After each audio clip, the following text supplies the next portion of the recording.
Alright, everybody, welcome again to another reaction. This time we have Captain Tazaryach. You know what I mean? Yeah, man. He's going up against. I don't even know the interviewer. Let me check his name quick and fast. You know what I mean? Check the interviewer quick and fast. As you know, I jump in now. And remember to like, share, subscribe. So it's Julian Dorey. You understand? So that's the person conducting the interview. But you know, Captain Tazaryach always bring the fire. You know the thing go already. It's gonna be another teaching lesson. You know what I mean? So when you just sit down in a class and learn. You understand? Without further ado, what we're gonna do, we're gonna jump straight into it. So as I say, like, share, subscribe, you know the thing go.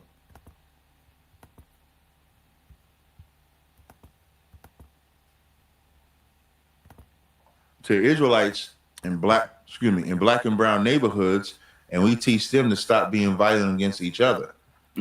Well, and that's what we do. We go out to Israelites in black and brown neighborhoods, and we teach them to stop being violent against each other. Mm-hmm.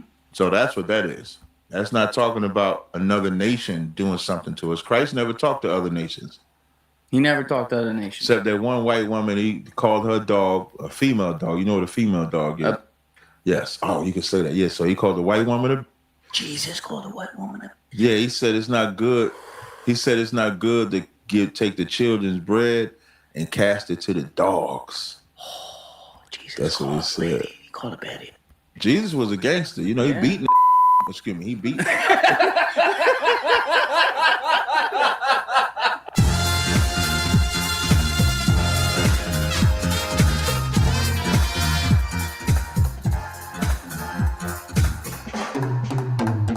Captain Tazaryach.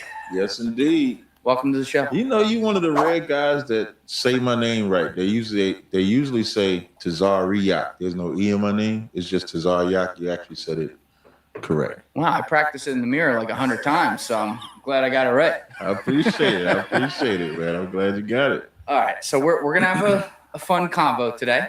Definitely. There could be some stuff that gets a little contentious, but you're about that life. Definitely about that life, yeah. So for the people out there who are unfamiliar with you, obviously in a minute I'm going to have you, we're going to go through your background and everything, but I got connected to you through, I guess, our mutual friend Tommy G. Yeah.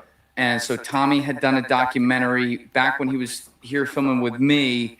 Keegan and Miguel went out and did a documentary with you and the Black Israelites in New York City. He said it was wild. He's like, you got to talk to this guy. It's insane. And so I was like, okay, let's hear out what this is. Then I saw the documentary, which we will have linked in the description below. It was hilarious and also pretty informative on what you do. And I was like, I think this merits a longer conversation just to see where you're coming from, what you're about and everything. Okay, no, I thought that was cool. So let's start here. Where are you from, and did you grow up like a part of this kind of movement? Were your parents a part of it, or how did it become a part of your life? No, I grew up. So I was born and raised in Jersey City, New Jersey. Lived there most of my life. I think I was in Jersey City up until '99. I had a brief stint in the military from like 90, I think 4 to 97 or 95, 97, and but outside of that, I've always lived in Jersey City. So I grew up primarily Christian. My grandfather was a pastor. My father and my uncles, they used to have like little singing groups and stuff like that, which was Christian based primarily. Now we listen, to all type of music and stuff like that, but from a spiritual background, I would say it was like primarily Christian, almost Muslim when that Malcolm movie came out. Oh yeah, Denzel Washington. Denzel Washington made a lot of black people become Muslim just off the movie. Because even if you didn't know nothing about the Nation of Islam and what they believed in, that movie on Malcolm was so inspiring. Like when he did like this and did like that, and they moved. Yeah. Like to see that type of militancy of brothers, it sparked people to get into it. So I was close to being a Muslim, but my belief in Christianity at the time. Christ said there would be false prophets after me. So Muhammad was just a false prophet. So that's why I wouldn't go into Islam. So I loved the movie, but not that. So I didn't get into being an Israelite till about September. I started being intrigued by it in September of 2009. Now, I had already heard, I would always hear like pockets like Jesus is black. I remember Bobby Brown and Whitney Houston went to Dimona, Israel, got baptized in the water saying they Israelites. So I would always hear about that stuff, but it was never, I was out in the world doing all type of evil. So it didn't really, hustling. It could be hustling, selling drugs, smoking weed, stuff like that. So being super spiritual wasn't on my radar. And where I was hanging out, it wasn't really on my radar to live what you would call a righteous life. But I would be like, you ever see Menace to Society? Oh, of course. Great. So I would be like, now I wasn't no punk like him, but I would be like him, that guy Sharif, that every time they would be hustling and stuff like that, he'd be trying to drop some knowledge or something like that. So I would be that guy, to where I would be somebody that would be like, man, we got to stop hustling, or we got to stop. So occasionally I would have those moments. And so by the time 2009 came, I wasn't hustling no more. I was working in like corporate America. Like I was a software specialist, a certified wireless network administrator. And so I was into that field. So, but I still smoked and, did other stuff, but I didn't do nothing, like illegal. Well, I guess technically was illegal, but minor inconvenience. Yeah. So, but and so I started stumbling upon this information about us being Israelites, and I can't tell you what really sparked me to take it more serious than I did before. I remember Jay-Z had this song said, "Jesus Can't Save You." In the Empire State, the song with Alicia Keys, New York, Concrete Jungle. So in the third verse of that song, he said, and Jesus can't save you, life starts when the church ends. And that's the only earmark I had where I was like, man, why would he say that? And then I started stumbling upon videos that was talking about like blood sacrifices and how black people killing their family and friends to make money in the industry. And then along, YouTube, you'll be watching one video and then it'll have suggested videos on the side. So on the suggested videos on the side, it said, black people are Israelites. And so I clicked the video, and from watching that one video, I was hooked. And the information was lining up. Like I had read the Bible like 4 or 5 times, so I was familiar with like the stories and stuff like that, but I clearly didn't have any understanding of it, because now when I'm looking at it from the lens of us being the people of the book, it was just an eye opener and life changer. So that's kind of how I got.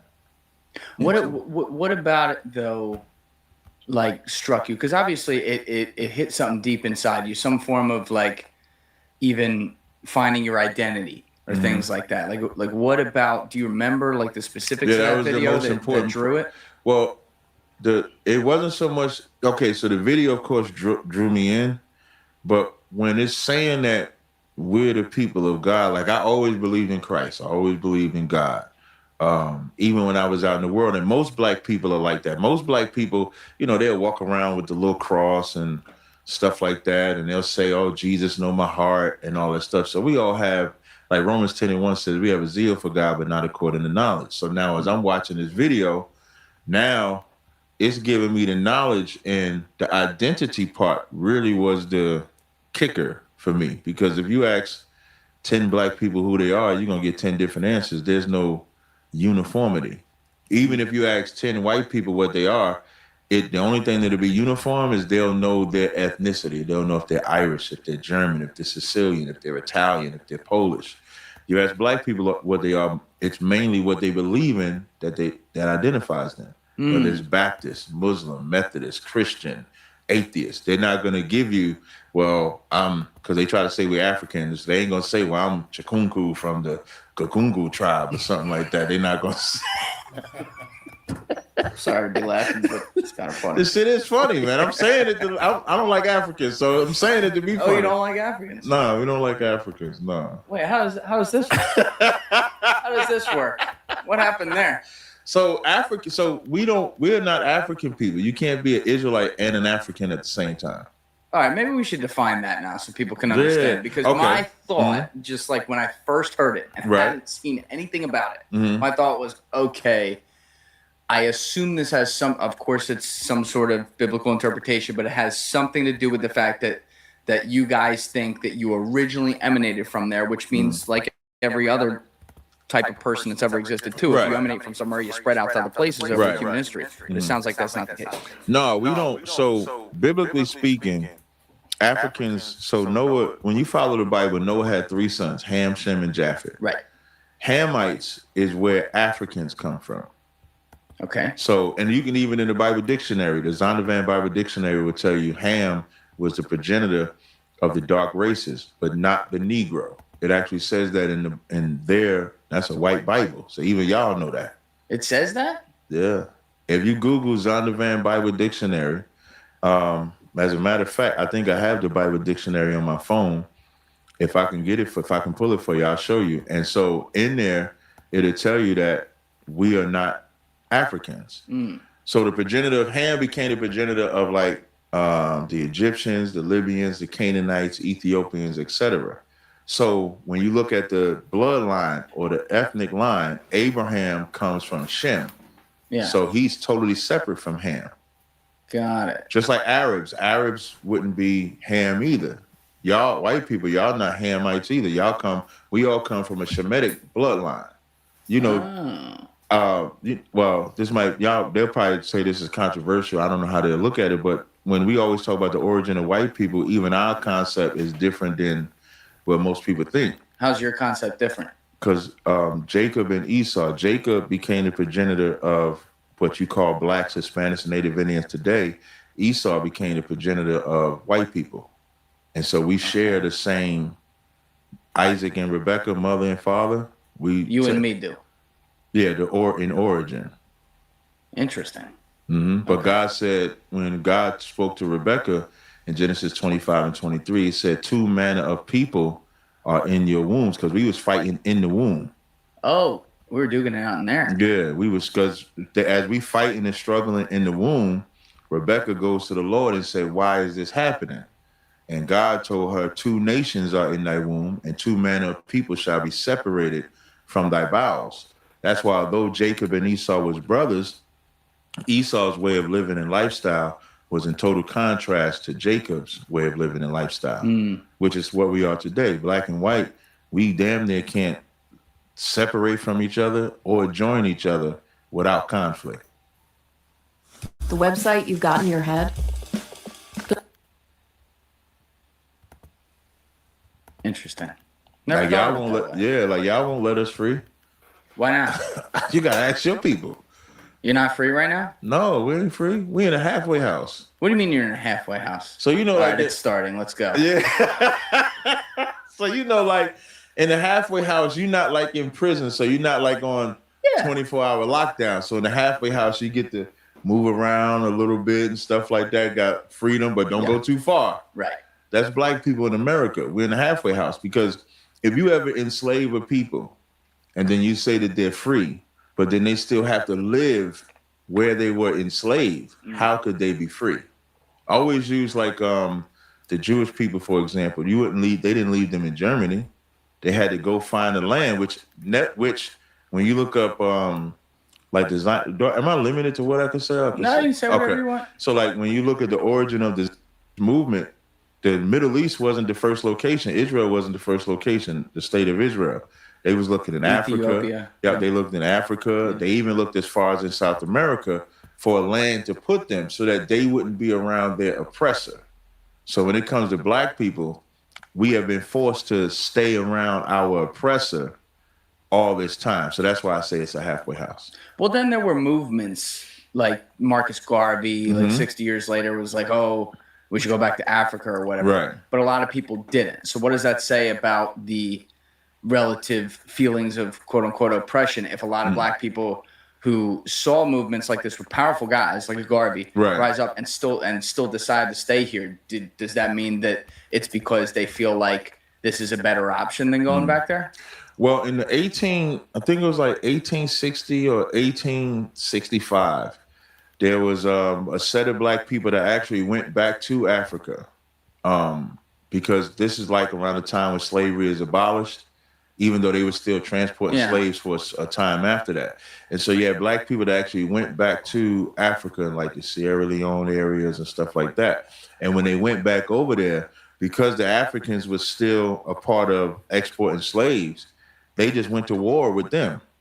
And they ended up going to war up until the 1980s, where they took them and actually beheaded them to get rid of them. So it's like you're going from one people that hate us to another people that hate us. Because everybody looks at, when we think about slavery, we think about the white man going into African soil, beating up the Africans, and then taking slaves, when it didn't work like that. The white man made treaties with the African rulers, and then the African rulers captured the slaves and then brought them in. The white man didn't have to go to war with Africans to enslave. It was a very organized slave trade. How do you feel about the fact that that was a part of the history where you did have people who look like you selling their own kind? Well, we don't look at it as they look like us selling our own kind. We looked at it as a tribe against another tribe. That's why we don't like Africans today. Like the Hamitic tribes or the African tribes that sold us, we're not the same people. So the main issue I have is when we have this information, when people say we're African, it's almost disrespectful, because African as a continent has like 40 to 50 countries within there.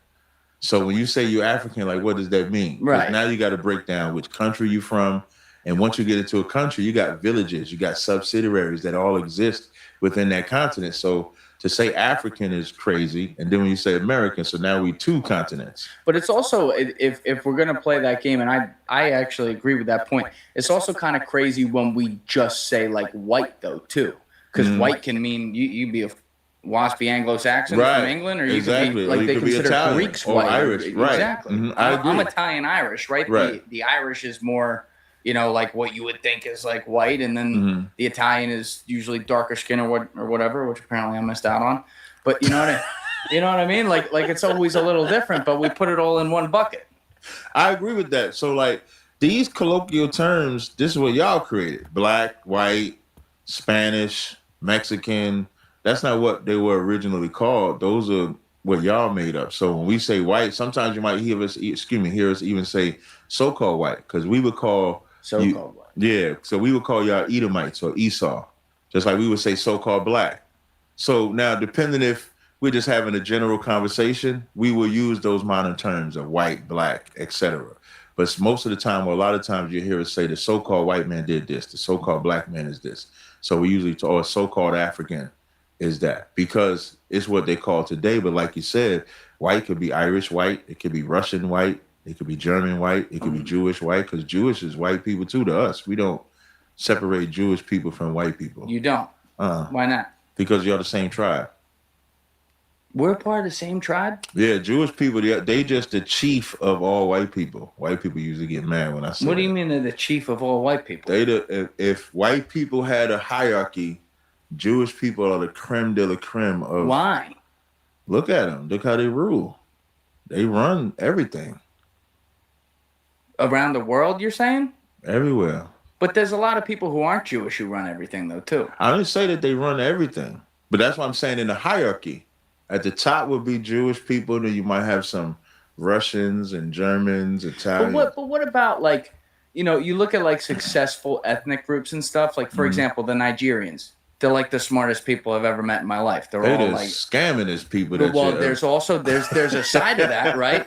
But then you see people who have come here from Nigeria or whatever, besides, like, the scammers, the FBI and Secret Services after. And it's like, they're doctors. They're like the Rhodes Scholars. They're running businesses and everything. But they actually, and I've heard this in the past, obviously I'm not Nigerian, so I haven't been subjected to it, but I've heard in the past that, like, there will be some animosity sometimes within the black community towards Nigerians because of that success. And sometimes I see the same thing, like, with Jewish people, because, like, they stick together very well, and then they get real successful. And some of that people may feel like some of it's, like, self-serving. I hear that. But then other parts of it are like, well, they're educating themselves, and they're a smaller ethnic group, so they get successful. So why shouldn't other ethnic groups, like, try to do that? I think it's a good thing in this regard, because I think every community has a right to deal with themselves. So I'm not against Jewish people being with themselves. We say so-called Jews about them too, because they're not the real Jews. So we say that too. Who's the real Jews? We are. Wait, so you don't like Jesus? Jesus is a Jew, but Jesus wouldn't. If you saw Christ today, you would not see this white man that says he's a Jew. Was Jesus black, you're saying? Yeah, he would look like what you would call a black person today. It said he had hair like wool, skin of bronze as if it burned in the furnace. When Moses was talking to God, right? God told Moses put his hand in his bosom, it came out white. When he put his hand in his bosom, took it back out, it was like rest of his body. When was that? That's Exodus, like the 4th chapter in the Bible. And his song was saying, Solomon said, I am black, but comely. The word Bible. Why do you think I wear this jacket? Say real university. Right on the back, right? Yeah, I got a shirt on. It's on the front too. All right, let's not show that on camera. Yeah, say I was smart. Yeah. Say I was smart. You're marking these spots, right? On the N-word. Yeah. Okay. Yeah, I don't have to say the word. No, you can. We just gotta. Oh, okay, I got you. So clean it up for the YouTube over. Yeah. So, but it's back to the point about the Nigerians and then us not liking them. It's because what America has done is given other ethnicities their greatest cattle, which is us. And so what I mean by that is when other nations come over here, they're allowed to infiltrate Black and Hispanic communities. Who allows them to do that? America. Why?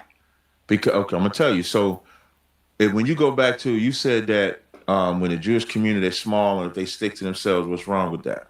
Well, if you go historically, when Black people were so-called free from slavery, we stuck to ourselves in our cities. You had your Black Wall Street, you had your Rosewood, you had your Paradise, you had Seneca Village in New York City.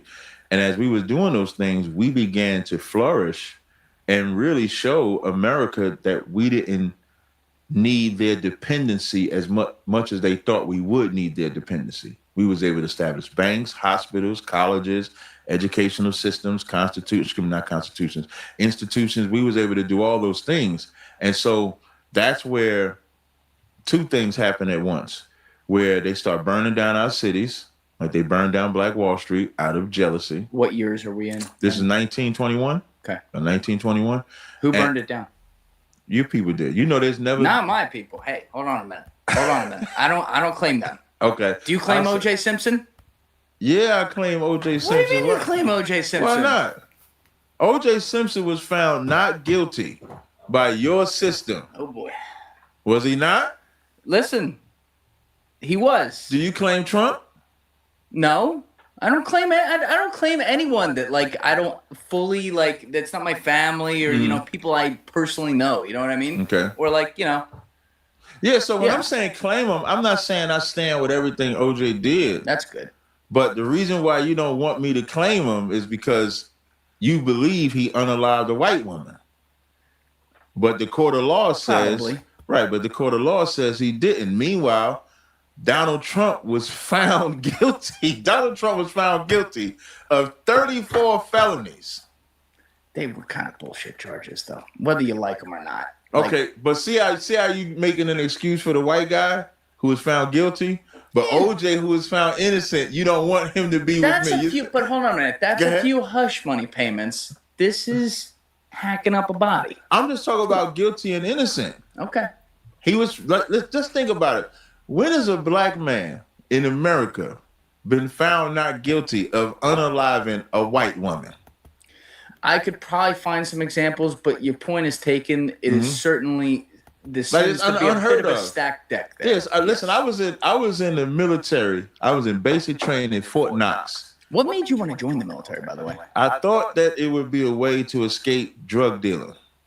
Interesting. So my sister I got a twin sister, right? So my sister, she joins the military and she's writing me and I talked to her. She was like, "You really need to come. It's not that bad." And I didn't want to go.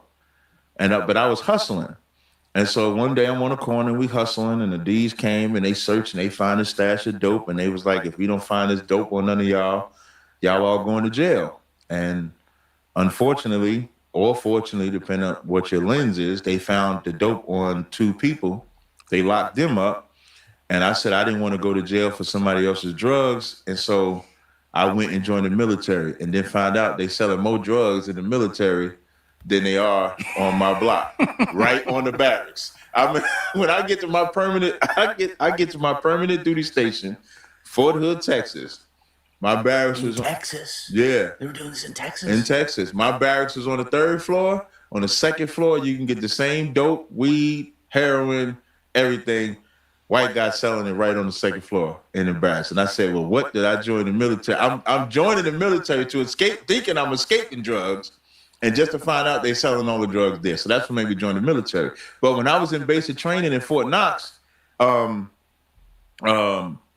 OJ got found not guilty, them cornbread drill sergeants gave us so many push-ups and flutter kicks. It was insane. We was flutter kicking like a motherfucker. Strength isn't born. It's built step by step, day by day. That's how the ancient... They was like, found not guilty.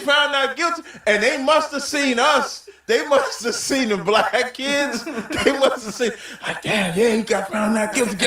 And they looking at us. Oh my God, we did so much PT, it was insane. But back to the point though, we can't condemn an innocent man. He was found innocent. I'll give you this. Mm-hmm. In the structure of how we're supposed to be set up constitutionally, that is correct. Right.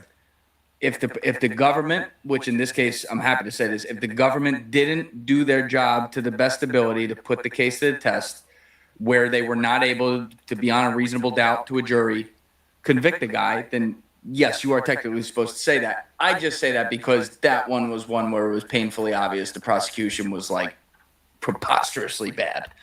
And OJ obviously had the best defense team ever put together. Or maybe he just didn't do it. I mean, I don't know. Listen, I'll say this. I do think there's a 2 or 3% chance his son did it.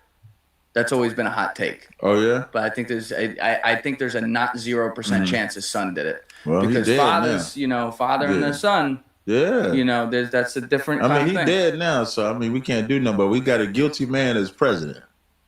That's crazy. Technically, yeah. It's not technical. You can't say technically. It's not technically. How was it? He was found guilty. Yeah, but it was in New York.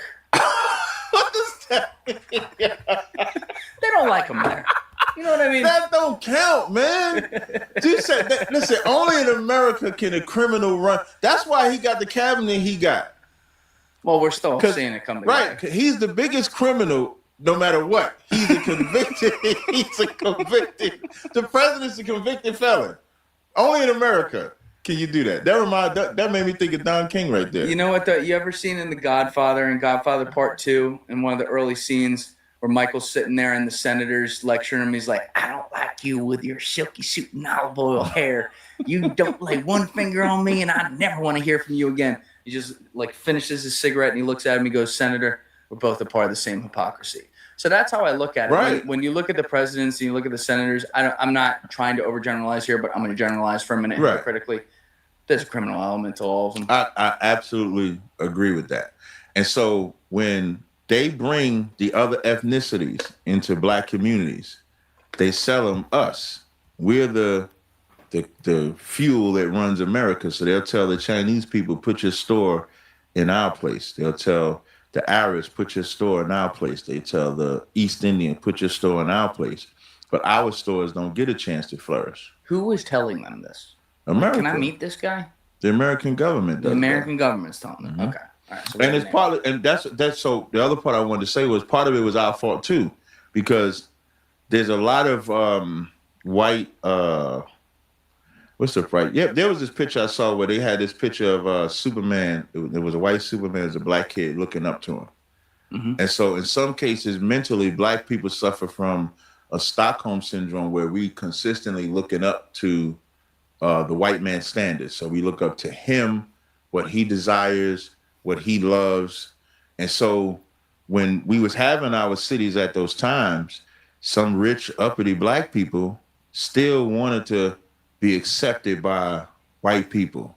And so that's where you started seeing integration come in as well, when it was better to not. You take the Negro League. You didn't want integration. If you could rewrite history, you want separation. Yeah, segregation, not separation. There's no way that we can live in the same country and be separated. So we have to interact with each other. So what I mean by segregation, our family, our education, our hospital, our doctorate, our way of life can be separated. Economically, we can do whatever we want. So you want it to be like the things in, say, the 50s and 60s at the height of the civil rights movement that they tried. That Civil rights was changed. the dumbest thing. They didn't change anything. They made it worse. How so? Before civil rights, before Brown versus Board of Education, that was another dagger. Like our education, it hasn't been the same since Brown versus Board of Education. That was 954? Yeah, in the 54, yep. So we looking at it like we got to have white education, but we're looking for white education after we're already establishing colleges. We're already, it's like HBCUs. Why you call them HB? Historically, because historically they were built during the time that you would think we wouldn't be able to build them.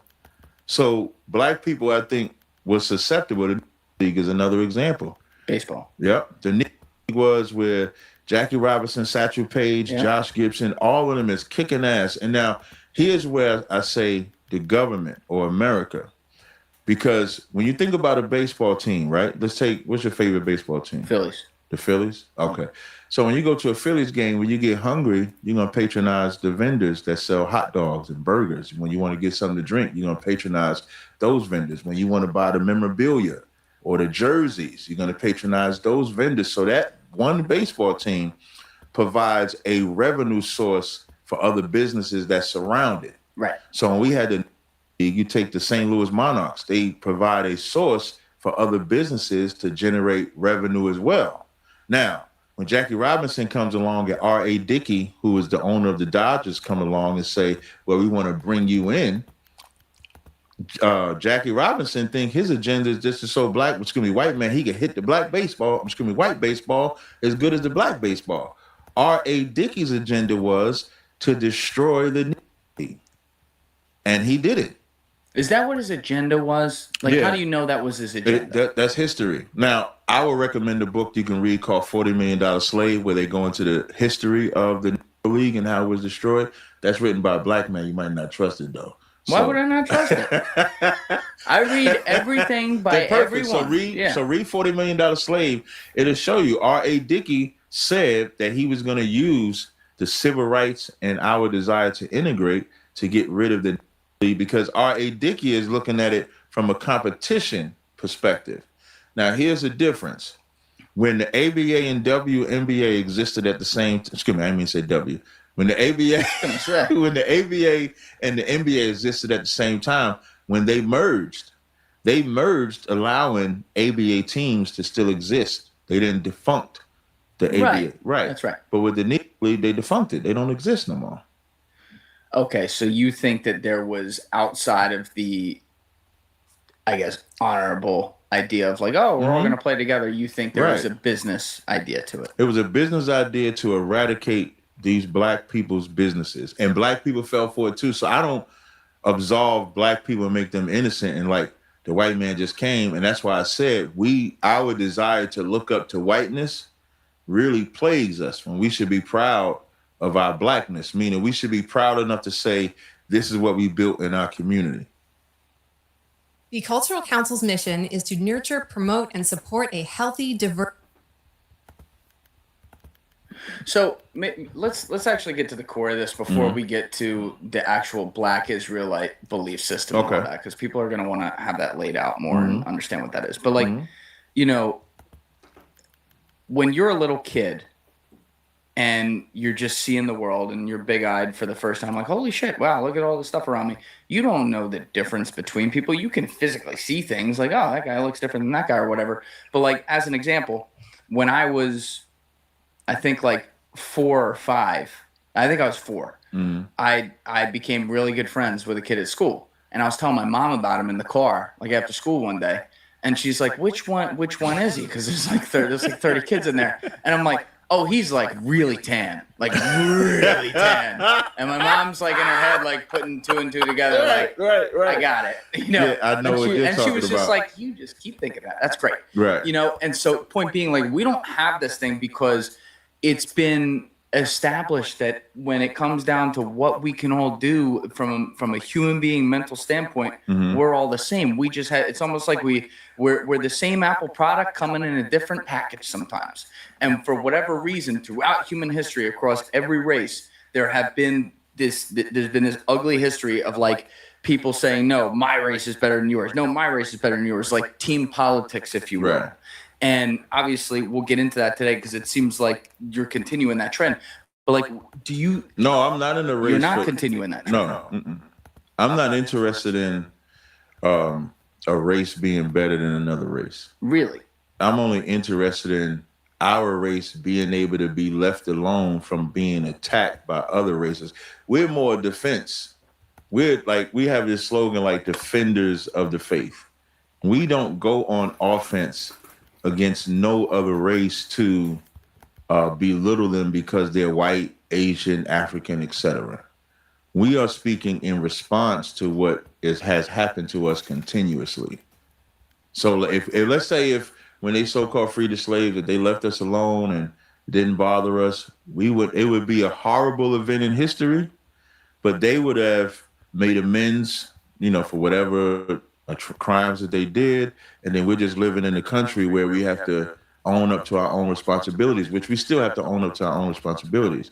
But this is in no way to make it, I'm better than this white guy, I'm better than this African. No, that's not what ISUBK is about. That's not what we want to do. No, we just want to be left alone for all intents and purposes. And left alone means take your drugs, take your Planned Parenthood, take that LBGTQ or LGBTQs, that's how some people might say it. Take all of that with you and stop putting that on us. Stop attacking black men. Take your feminist movement. Like, that's what we want. How are they attacking black men? The feminist movement was infiltrated. Gloria Steinem from the CIA worked with Angela Davis and others to teach the black woman that her feminist movement meant she didn't need a man. Whereas the white feminist movement, they just wanted a better job. Wait, Gloria Steinem was CIA? Mm-hmm. Can we look this up? Yeah, look that up. Gloria Steinem, CIA. What? Isn't she like 100 years ago? Yeah, well, the feminist movement is from the 70s, 60s, from the 60s and 70s. Am I thinking of the wrong lady? Who's Gloria Steinem? You're not thinking of you might be thinking of an R&B, a singer. Are you thinking of a singer? Gloria Estefan? Let's pull up that article, Leslie. Let's stick that on the screen. Yeah, this lady, the one you just had. Yeah, this lady. Yeah, okay, yeah. I was thinking of a different lady. All right. Yeah. Miss Steinem's CIA connection. Yeah. With all the, can you zoom in a little bit, Les? Sorry. With all the charges about the Central Intelligence Agency, it is understandable why feminist leader Gloria Steinem is a little touchy about her involvement with and defense of the Central Intelligence Agency over a decade ago. As she puts it, it's some pretty loose talk herself. I don't think it's funny to be lumped with murderers, and if the press is even half right, this is what this group of governmental people are. But as the saying goes, methinks Miss Steinem doeth protest too much. In a recent column quoting her in the Equal Rights Amendment, I referred in passing to Miss Steinem as a former CIA collaborator. This is written by John D. Lofton Jr.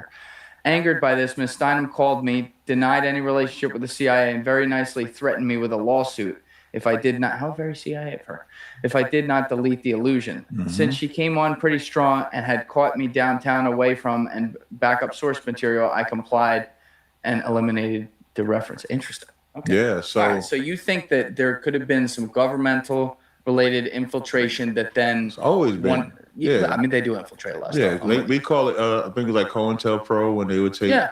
Right. Mm-hmm. Yeah. So you think it's a means of power by hacking the culture, if you will. Yeah, of destroying us from within, to where they're not gonna, they won't send them in because it'll be obvious. So if it's a bunch of let's say if it's a bunch of Chinese people and you send a black guy to infiltrate, they're gonna know he's infiltrating because he's black. Right. But if you send a Chinese person in there to infiltrate, it's easier. I ain't saying that he'll succeed or fail, but at least he looks like one of them. So what COINTELPRO or what Gloria and them would do is just find a sellout to infiltrate and then let them do it. Or And what would they do? Like, we know If you look the at- feminist movement. Right, the and that feminist idea, movement but is what a were they doing? prime example of teaching black women that you don't need a man. Which is very oxymoronic in the sense that this black woman is marrying this man, having children with this man, but then says, I don't need a man. That doesn't make sense. Yeah, it kind of goes against like human biology. But when you look at the feminist movement from the white side, they're feminist movement because when slavery was over and they got to give up them 40% of slaves that they own, because white women own 40% of slaves. Yeah. Right. I like to say that all the time for my black brothers that like to give white women a pass. I don't give white women a pass. Yeah, but the white women today weren't the slave owners from back then. They benefit from it though. Yeah, but a lot of them didn't. They came here as an immigrant. You know what I mean? I don't have anyone who was here before 1900. Okay. For the immigrants, you still benefited because of what your ancestors or what white people established for y'all.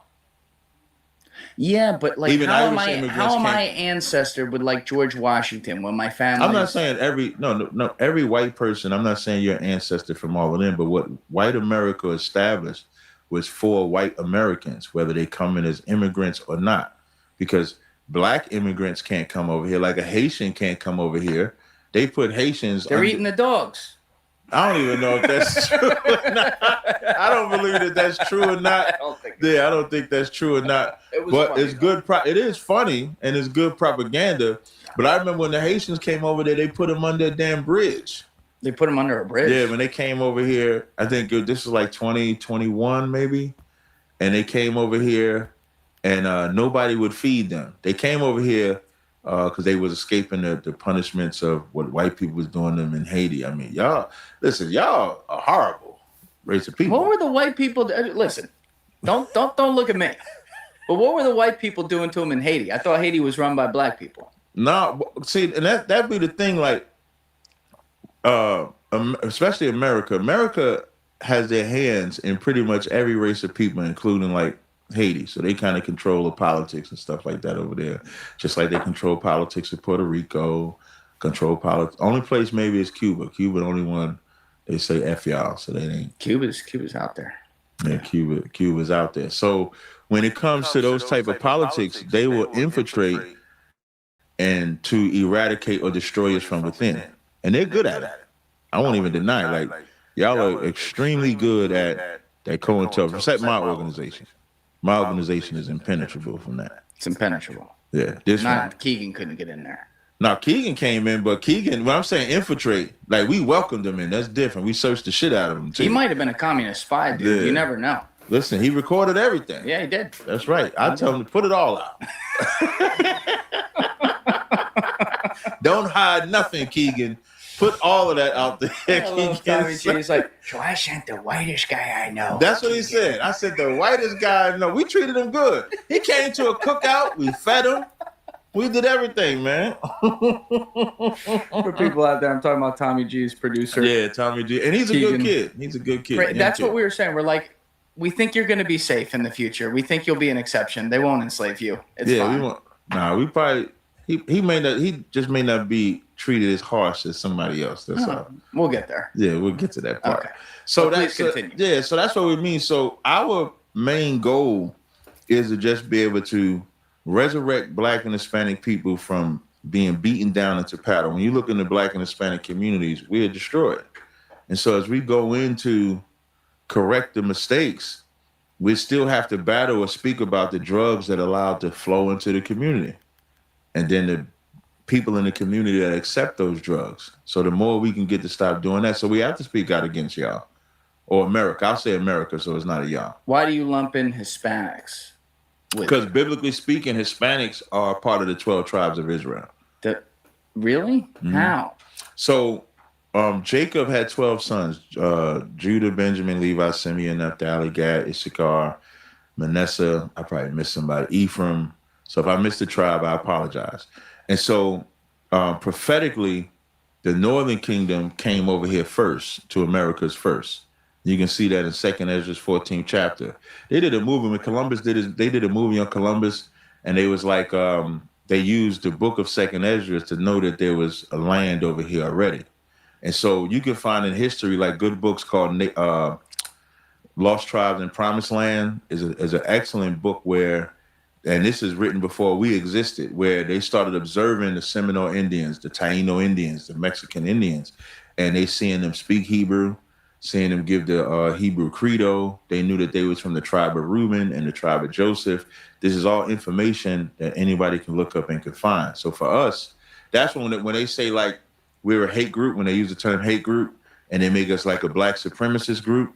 But then when you come around us, you'll see we got Puerto Ricans with us, we got Mexicans with us, we got Haitians, we got all these different tribes. So are we really a hate group? So you're a black, Puerto Rican, Haitian hate group. And Dominican. And Seminole Indian. And Seminole Indian. I got to run them all.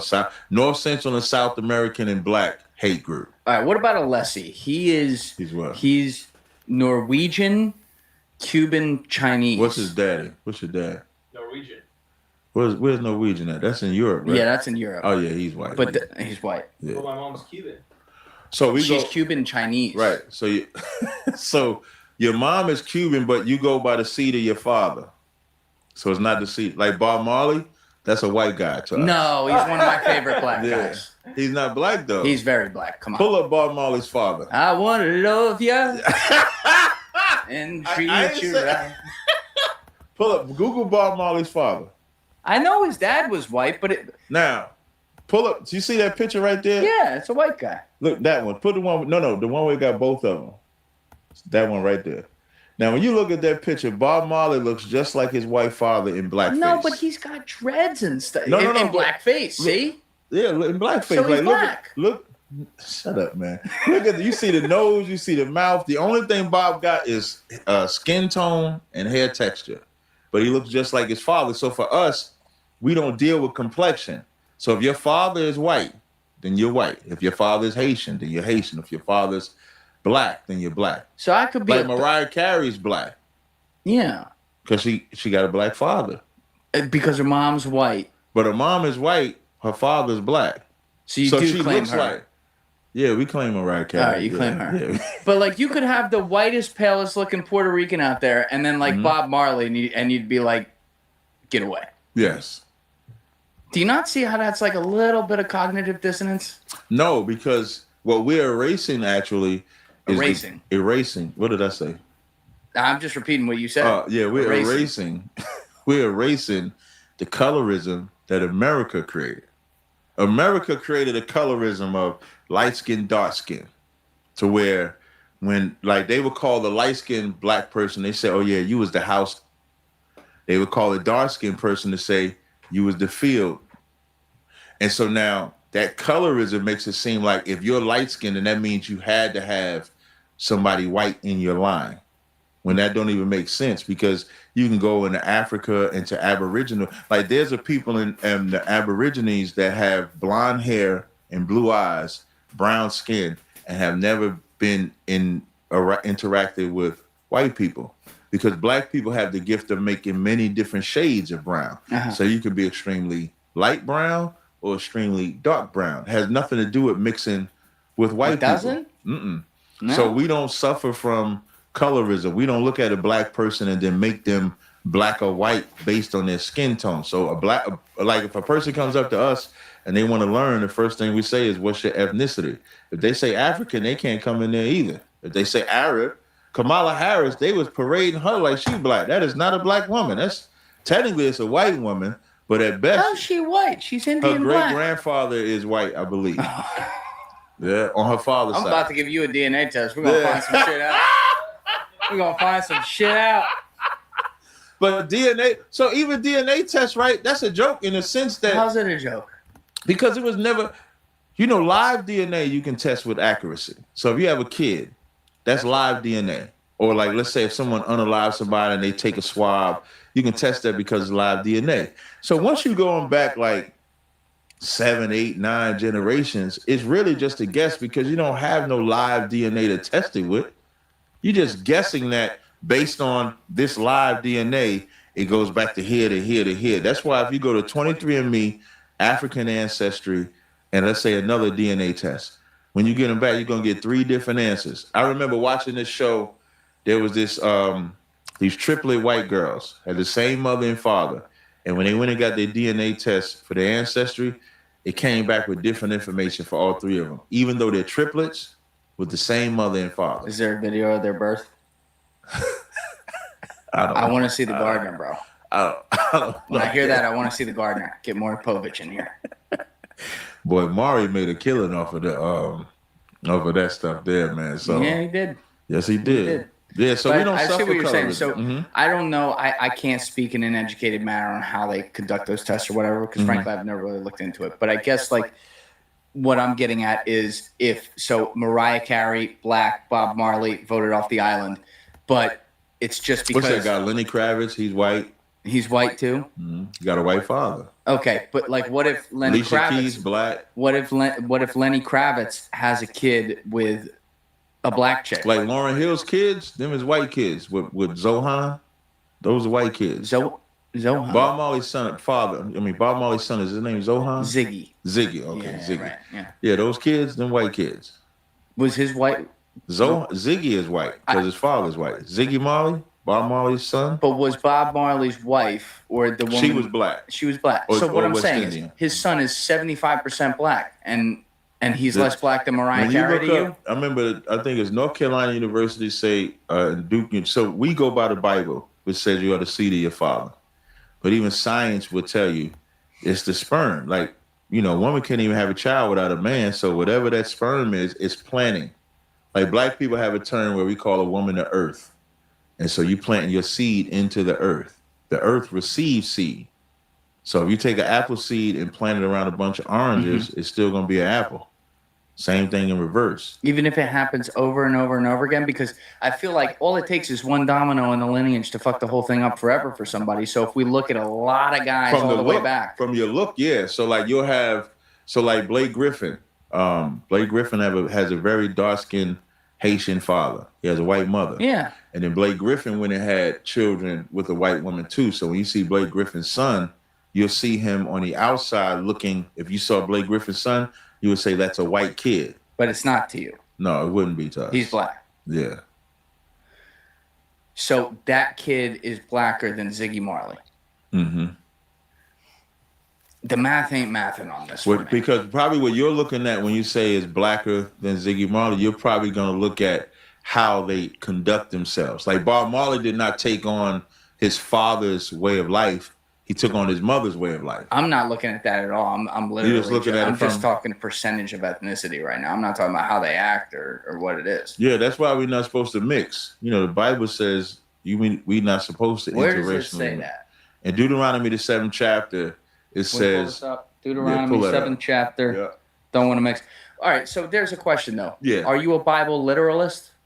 Meaning every word in there. No, the Down- Bible is metaphorically, literal, and spiritual. Spiritual How do you make first, the designation? by context of what you're reading. What does that mean? Meaning if you're reading something and it's talking about death and life, like when God told Adam, if you break this commandment, you're going to die. Adam didn't literally die because that's not the point God was making. But Adam's life was going to be extremely hard. And then you see that. So when they disobeyed, they got kicked out the garden. First thing that you see happen is his 2 sons, one of his sons kills the other son. That's a hard life to live with. The mother has children in pain. That's another hard life lived. Those are punishments. So that's the death that it's talking about. Even Christ said, let the dead bury the dead. So now we know he's not talking about dead people burying dead people. He's talking about people that are dead spiritually. Let them bury this guy. You come and follow me. So you just have to read to get even when you see trees, people think Adam was the first man on the planet. He was not. There's a boom of Who people. was? Mankind as a whole was Yeah. created on the 6th day. Adam is not mentioned until the 7th day in Genesis 2. Yeah. But he might have been the first action figure that God put there, right? He's the first man that God put his spirit on, but he's not the first man. Can you explain that? So imagine all 3 of us, right? So all 3 of us, we're created, right? We're living on the earth. And then God comes and chooses you and say, I'm going to give you my instructions on how to live, what to build, what to do, what not to do. You would have life. Him and I would be alive, but we don't have the life, meaning the laws from God. That's what life is biblically. That's what Adam was received. Right. So you're saying that at the time Adam had received the life or whatever, Or there were other instructions. people walking around. Doing whatever. Yeah, that's Genesis. In Genesis, the first chapter, you see the timeline of creation. And on the sixth day, it says, let us create man in our image. Male and female, he created them, and then told them to subdue the earth. Two people can't subdue the earth. Even when Cain killed Abel, what did Cain say? They that see me will slay me. Who's the they? If we go by the logic of just Adam and Eve, it can only be Adam, Eve, and Cain. Because Abel is dead because Cain just killed him. Right. So when Cain says, they that see me will slay me, God acknowledges and puts a mark on Cain. So even God acknowledged the other people. And then Cain leaves from Adam and Eve's presence, goes to the land of Nod, and gets a wife. Where's he getting his wife from? And built a city. Yeah, so it would have had to been somewhere. It had to be other maybe, people. you know, there. God sent down somebody, you know, said, here's Or maybe the he hot just chick, created them get on after the, it. maybe he just created them on the sixth day. Might have. Yeah, and because Adam is the seventh day. But point being, like, so you said it's spiritual, literal, and metaphorical? Is that it? Yeah. But yours, and then the way you explain it was that the context When is you what read matters. But you're making the judgment on what the context is, where there's quote unquote context. I or where always there say the isn't. Lord would make. I believe in the Bible spiritually, so I believe that understanding, because everybody has the Bible and everybody can read it. If you don't have the Spirit of God, you will not understand it. Now, biblically speaking, only Israelites can understand the Bible. Only Israelites can Yes. understand it. The way God intended. How do you know this? Psalms 147, he said, he showeth his word unto Jacob, his statutes and his judgments. He has not dealt so with any nation. So for us, spiritually speaking, to understand it the way God intended it, we have to be the ones to interpret it, Israelites. Do you think you're like born therefore with some sort of like gene in your genetic code that allows you to spiritually understand it that doesn't allow me to spiritually understand it? No, because then that would kind of be like magic. But what I would say is that when you study yourself to be approved, the Lord will give his spirit to you to understand. Study yourself to be approved? What do you mean? Like the Bible says study. So you got to have, like, it ain't magic where you just come out the womb and just know these things. You have to come out, you have to read the book, you have to be into the book. You have to serve the Most High. You have to keep the commandments of God. Like, if you're not following God's commandments, how could you ever understand them? So that's the criteria that you would have to have first. Sometimes the Lord just uses you. Like he saw Moses when Moses unalived that Egyptian. He used Moses to go and free the children of Israel. So he can use you how he see fit as well. What do you mean? What do you mean he used him to go get him? Like he decided because Moses killed an Egyptian? He set Moses up. So he made sure God set Moses up. Yeah, meaning what I mean by set him up, not set him up to set him up in this way. Pharaoh was trying to unalive all the firstborn. God made sure Moses lived. Moses grew up in Pharaoh's house. And Moses, even though he grew up with a silver spoon, he saw the poor and he saw that Egyptian harming that Israelite. And then he unalived them because most people think Moses didn't know he was an Israelite. Moses always knew he was an Israelite. Even before he found out? Mm-hmm. How do we know this? Because when the baby was sent down the river, and Pharaoh's daughter found him. Pharaoh's daughter fetched the mother of Moses. And so Pharaoh's daughter gets Moses, Pharaoh knows this is the daughter knows this is a Hebrew baby, and fetched the mother and let the mother raise it. The baby just grew up in Pharaoh's house, but the mother raised him.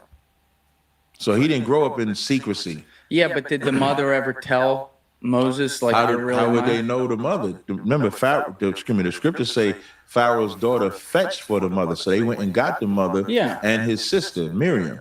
So they raised Moses. Moses always knew he was an Israelite. But you're a kid. You're only born into the environment. No. Not as a baby. I ain't saying he didn't know as a baby, but as he got older, he knew he was an Israelite. But he could have just assumed they were like the help. You know what I mean? They would have told him. They would have told him. Yeah, they would just have like told any Moses. mother. Yeah. That's why when he saw under threat of death, though, because if they tell him, Pharaoh may be like, "Yo, off with your head." The reason why Moses didn't die was because of Pharaoh's daughter. Pharaoh's daughter is the reason why they didn't unalive that baby. Otherwise, they would have unalived the baby. Yeah. Because that was the decree. Yeah. So it's like, imagine if you a ruler and you unaliving all the black babies, and your daughter finds this black baby and compels you to save this black baby. And then you save the black baby for your daughter's sake, and then that black baby lead to revolt that kill all white people. That's what Moses did.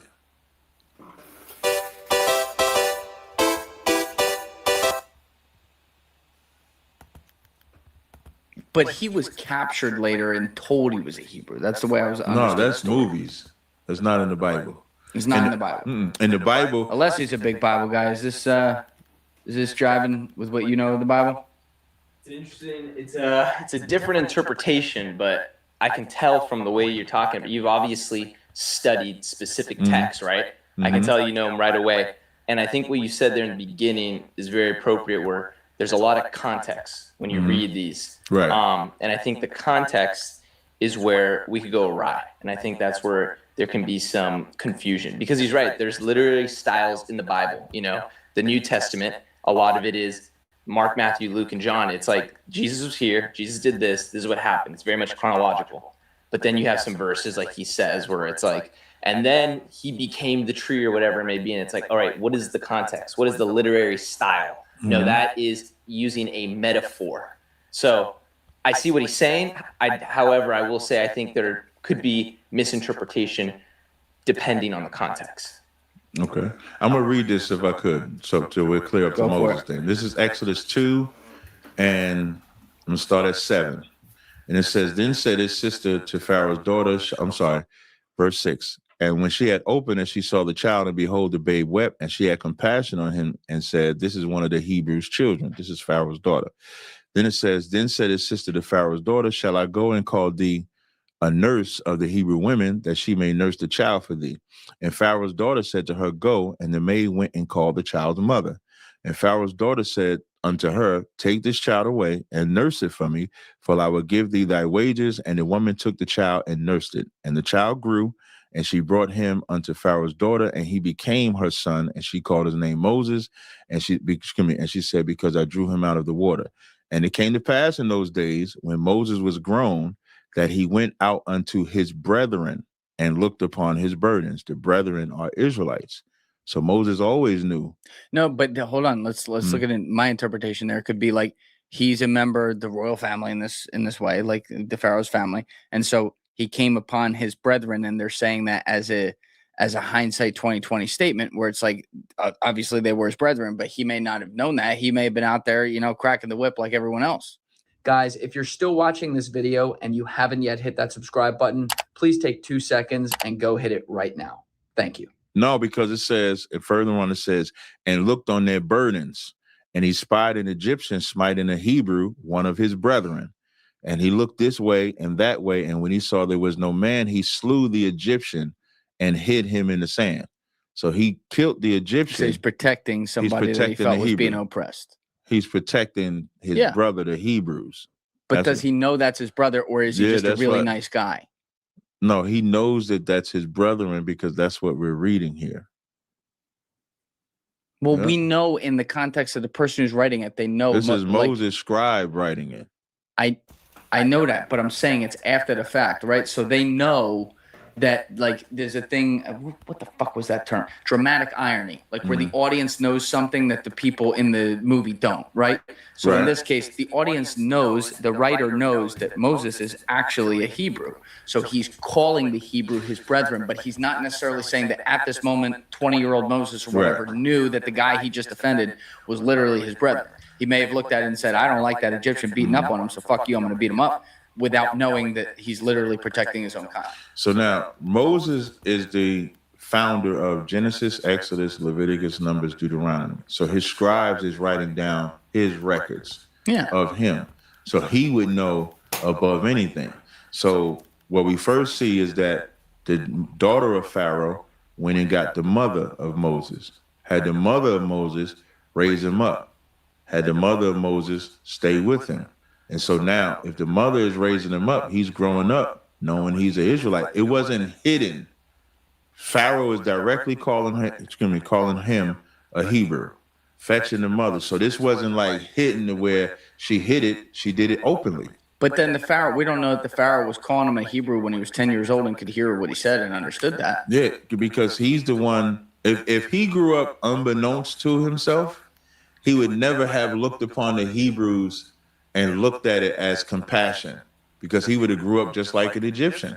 But that's not In Pharaoh's that's house. not necessarily true, because there's people, without giving a specific example at the moment, I'm sure I could find some, where there's people who feel something from a human perspective that they don't feel it just because it has to be someone being oppressed that looks like them or is a part of their tribe or whatever. They feel it because they're like, they look at something and they see a human being being abused and they're like, I don't like something biologically in them. Evolutionarily is like, fuck that, and they defend them. And we have seen that throughout history where people do take that on. You know, what was the guy's name? John Brown or something? John, the famous guy during like the build up to the Civil War. You know who I'm talking about, Alessi?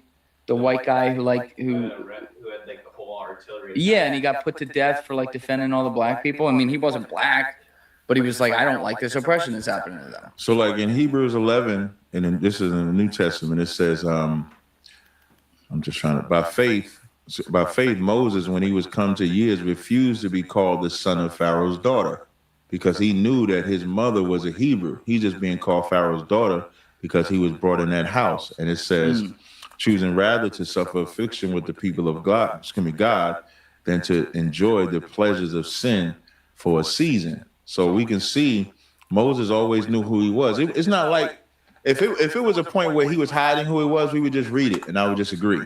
But the movies make it's more dramatic from a movie perspective or a script perspective. Moses didn't know, and now he's waking up, and now he's going to do this. As more simplified, he just grew up and chose not to be rich, chose not to enjoy the splendors because he's seeing the plight of his people, and then chose that route. So did Moses look like you? Is that what we're getting at? Yeah. And we can prove that. Yeah, Moses was, I mean, all the Israelites were black people or melanated people of color, if you want to use that term. So who are the current Jews living in Israel? So it'd be funny because sometimes they call themselves Ashkenazi. Ashkenazi, yeah. And what's weird about them calling themselves Ashkenazi is if you go into the Bible, Ashkenaz come from Japheth. They don't come from Shem. So I don't know why they would call themselves Ashkenazi Jews. Well, there's two types. There's Ashkenazi and there's Sephardic. Sephardic are more to the east and Middle East type origin. Ashkenazi is more European after diaspora spread out. So now, biblically, they would be Amalek. They're not Jews at all. Biblically speaking, they're Amalek. They're not Jews. No, they're not. They're not Jews at all. It's impossible. How is it impossible? Well, they converted in like 600 AD. When the Byzantine Empire and the Muslim Empire was going to war, you had these Russians over there, Germans over there, and I forget the name of the tribe. I'm mad I got a brain fart. But they converted to Judaism because they didn't want to submit to the Christians of the Byzantine Empire or the Muslims of their empire. So they just started saying they were Jews, but they have no biblical connection to Israel whatsoever. How do we prove that? Prove what? That they're what not? You just said that they old. Well, it's history that they converted. You can find that in history. Chosen people of the Caucasus, 13 tribe, written by Arthur Koestler. You can look this up in history. Them Europeans converted. You know that guy? What's that white lady? Helen Thomas. Helen Thomas got fired. Yeah, Helen Thomas got fired from the White House for making. She said they was asked. She was being interviewed. And they asked her, what does she think about the conflict? And she said they really should go home. And the news reporter was like, what do you mean? She said, well, they from Russia, Poland. They not, from this land. When was this? They fired. Look up Helen Thomas, gets fired. Helen Thomas, White House, fired. Yeah, there you go. Oh, she was in the White House for a long time, too. Let's see what we can get here. It should be on you. Probably on YouTube. Or if you look up the article, you might see. Okay, let's do the first one, ABC. So it says, White House columnist Helen Thomas resigns after telling Jews, quote, to go home. June 7, 2010. Helen Thomas, a veteran columnist for Hearst newspapers, announced her resignation today, shortly after the White House condemned her remarks about Jews as offensive and reprehensible. Thomas caused an uproar with her recent remarks that Jews should get the hell out of Palestine and go home to Poland, Germany, America, and everywhere else. I think she should and has apologized, White House Press Secretary Robert Gibbs said at Daily Briefing today. Obviously, those remarks do not reflect certainly the opinion of, I assume, most of the people in here, and certainly not the administration. Since Thomas made the comments in a May 27 interview with RabbiLive.com, what a place to make the fucking comments. Former U.S. officials and listen, she got a set of balls on her. Former U.S. officials and fellow columnists had called for her suspension from the White House press briefings, where she has her own front row center seat. Thomas, 89, is given special privileges due to her longstanding service as a journalist. She has covered every president since John F. Kennedy.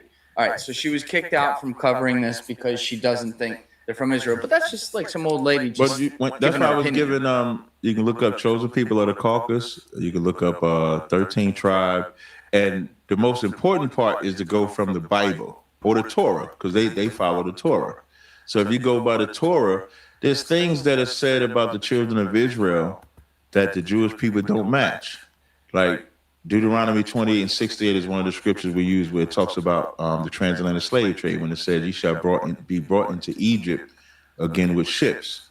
The word Egypt just means bondage. And the only people that have been brought into captivity on ships in that fashion are black people and Hispanic people, because the transatlantic slave trade started from North America to Spain first, and then from Africa to America. So they just don't fit the prophecies in the Bible at all. The description of the Israelites, they don't fit. There's no black Jewish people. It doesn't fit. When Solomon said, "I am black," that's not them. Even David being called ruddy is just a light-skinned black person. But over time, don't looks change based on Eskimos still got their melanin. They up in the coldest of the cold I know, weather. but there's like 10 of them. It's still, not that many. They still black though. No, I know, but like when you look at large groups of people, the looks will change across them. You'll see an Your Italian skin guy. ain't gonna change though. Your skin does change. You look at an Italian guy who has more northern roots per se, simply, versus an Italian guy that has more southern roots. One looks like, he's almost black. The other one looks like, he's white as Switzerland. The Italian guy or Sicilian does not look like they're almost black. They just happen to be. I'm exaggerating. I know. Yeah. They're just slightly darker than a normal white person, so it's impressive to y'all. It's impressive to us. Yeah. I wasn't saying that was impressive. Y'all wish, well, not you, but that's why white people have all them damn tanning salons. Like the gym I go to, Signature Fitness in Jersey. Is that owned by a white guy? Yes. It's one of the best. Listen, Signature Fitness is arguably. So he's good. You're not going to enslave him. You like him. No, I am going to enslave him to make sure that he incorporates this fire-ass gym that he has in Belleville. Oh, my God. Tommy should have told you I'm just as crazy as y'all. As crazy as y'all. Listen. But that's why they got all them tanning booths, because y'all trying to get the color. Yeah, but like that's more just like to get an extra shade. That you can't get naturally. Right. And then no matter how long it's been. I'll play it the other way. You'll see like black people who want their skin lightened a little bit to almost get to the same middle ground. Exactly. That's what I was telling you. Our looking up to whiteness. And that's what plagues us. Our black women want that damn blonde hair, which is damn near a disease. And then they want the light skin, so they bleaching their skins because we want to mimic that, because we think white. They had a doll test that they did to black kids where they would take a black doll and a white doll. They would look at that white doll and say that white doll, they would ask them which one is good. They all point to the white one. Which one is bad? They all point to the black one. So we're taught from kids that white is better. How old were those kids? Do you know? They were probably like kindergarten, maybe. That might be too young. Maybe 7. Maybe around 7, 8. Can they even know at that point? Are you even capable of being brainwashed yet? You know what's funny? I recently came across this video of they called it the cherry blossom test. Cherry blossom test. With these mice, right? So they took these mice and they had this like blossom. So say this is the tree right here. And they put a metal plate under it. And so every time they went to go to that tree, zap them. It didn't, not enough to kill them, but enough to make them run away from the tree. Yeah. Right? Turn that mic towards you, by the way. Okay. And so what they did next was they removed the metal plate. So now there's no metal plate there. Right. So if the mice wanted to, he can go to the tree. But it still. But because of the smell of the tree, never went to it. Here's the crazy part. They took female mice that had no access or knowledge of this tree, mated them with the male mice. When those kids from them mice came, they still didn't go by that tree because of the smell was passed down to that generation. And scientifically, it took 7 generations of bringing mice that had no access to that for them to actually go to that tree without fear. Welcome to Utopia.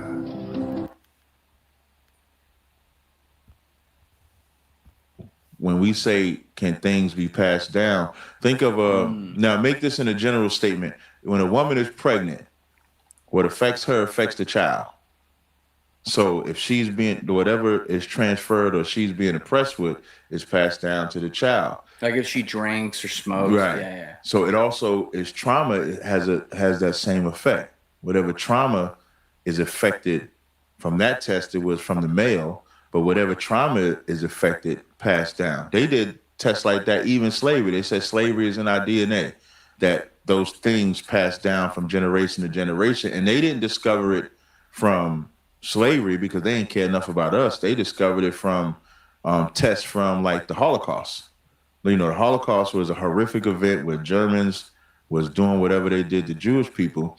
And that's when they discovered that the Holocaust trauma can be passed down hereditarily to others. So when you say, can a kid have that in them? Yes, they can, because trauma gets passed down. Just like if a person is alcoholic, that can be passed down to where if that kid drinks alcohol, he don't even know why he can't shake the alcohol, not knowing that his father was an alcoholic and that's why. So it's something that ties into that. So there's a lot of things that happens to us. It ain't got to just be slavery. That's why I'm trying to use different examples. Right. It's a lot of things that diabetes can be passed down. There's a lot of things that can pass down to our children. So you're saying a form of trauma in this case could have passed down to these kids to make them wired to think that the white doll was And not good even the know black why. doll. It's not even the white doll itself. It's just what they see when they see white as opposed to what they see when they see black. Like white, we all have the same thing. When y'all see black people, y'all have the same collective. Now, when I'm just for the Julian's audience, I don't mean every single white person.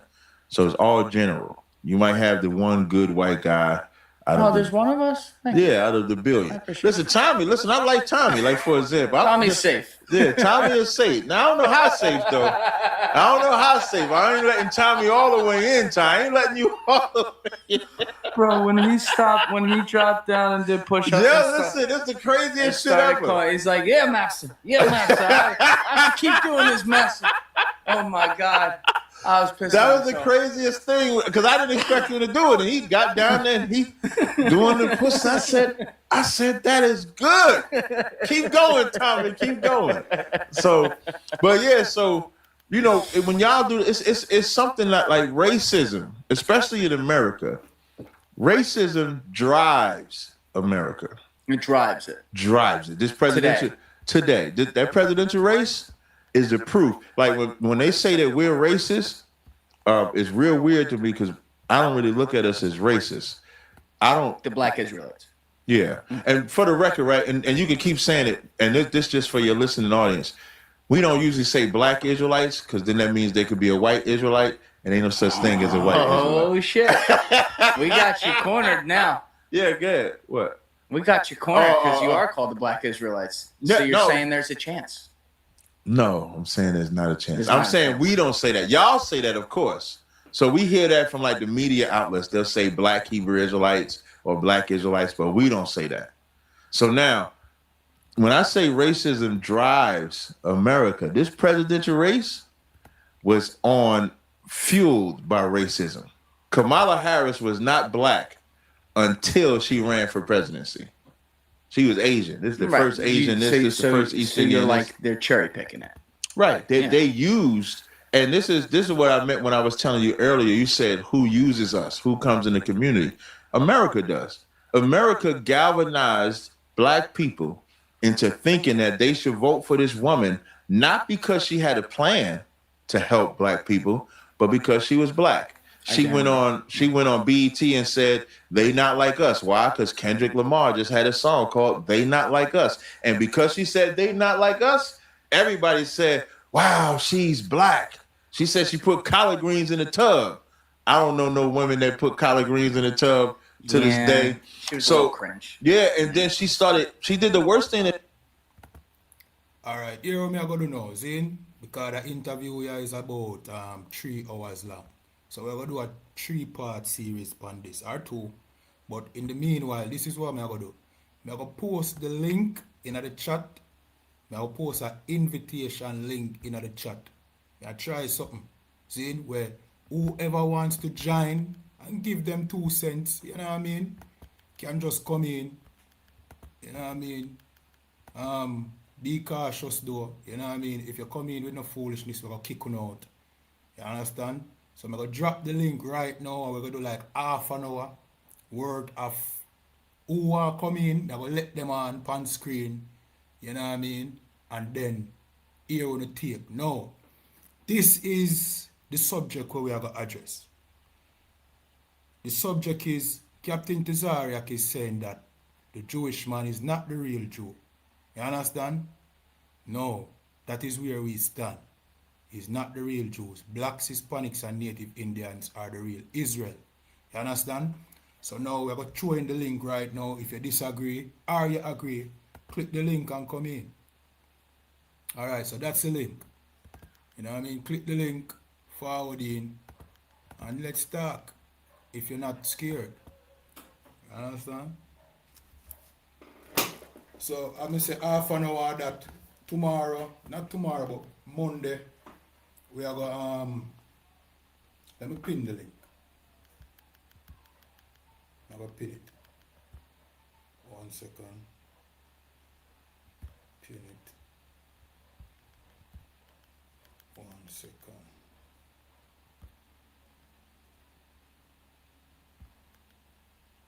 Alright, so the link pin. So when you click the link, what you're going to do, you're going to reach in a StreamYard dashboard. I can see you. You know what I mean? If you're brave, because I see a lot of talking in the chat. You know what I mean? I'm going to go to like 10 minutes. If nobody no come up in the dashboard, I just end this. You know what I mean? I'm going to end it. Right? But if people come in at the dashboard, we're going to run for the next half an hour. Alright? So, when we see you in at the dashboard, then I'm going to let you know on screen, then you can talk. We're going to have a short debate, and then I'm going to let you know go. You understand? So, the link is there. If you're not brave, because as I say, a lot of talking are going on in the chat. You know what I mean? But let's see if we don't have the balls to come on the platform. You know what I mean? When you're brave in the chat, a lot of you know some keyboard gangsters. You know what I mean? Quick for typing this and typing that. You know what I mean? But when it comes to coming on screen and giving your 2 cents, you're afraid to do it. Let's see. 10 minutes and a half. And then we just go, this is a test, right? We see if we actually, you know what I mean, can start the things them on are talking in the chat on screen. If we can't do it, well, the test you fail, we not go do this probably again. You understand? You know what I mean? So let's see. Alright, we're still talking in the chat, but we drop the link. Unless you not, let me know if the link is working. Like, is the link working?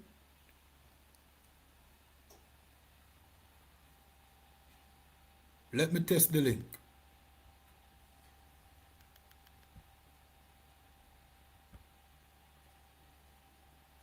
Yeah, the link is working. Link is working just fine. We're not seeing none of the keyboard gangster them jump in at the dashboard yet. So we have 7 more minutes. You know what I mean? We have to go cover the interview here in a 2-part series because it's a 3-hour interview. And Captain Tazaryach can drop the bomb as usual, you know what I mean? And it is good. It is good that this word is going out where, you know what I mean, the scripture say, in the place that they say that you are not my people, there they shall say, You are the children of the living God. You know what I mean? Here in America, here in Jamaica, here in the you know what I mean, in the West, we are taught that we are just Negroes and Spics. You know what I mean? That we are nobody, we are descendants of slaves. You know what I mean? But it will be said in the latter days that we are the children of God, meaning we are the children of Israel. And that is the message that you're seeing going on right now in the world. You understand? That's the message. Yeah, man. So the jig is up. You know what I mean? The jig is up. The Jewish man is not a real Jew. We see somebody named FBA in the chat. Jump in, talk to it. You know what I mean? You know, FBA likes to type. You know, they're on every video talking about black people are the natives. You know what I mean? And the only reason why I want to say them foolishness there because many of them never even left America. You know what I mean? Or you know about the Amerindians in Guyana. You would know about the natives in Trinidad and Tobago. You would know about the natives who will still live in Cuba. I mean, the Dominican Republic people, they are natives. What about the Mexicans? You know what I mean? So, FBA people, feel free to jump into, you know what I mean, and I love to talk about a nonsense in the chats, in a comments. We are giving a platform now. Come on. We have 5 minutes left. He said the Aztecs are, the Aztecs are the tribe of Asha. You understand? Before they came over here, because the Hispanics and the Native Indians, they are the first people to come and occupy the Americas.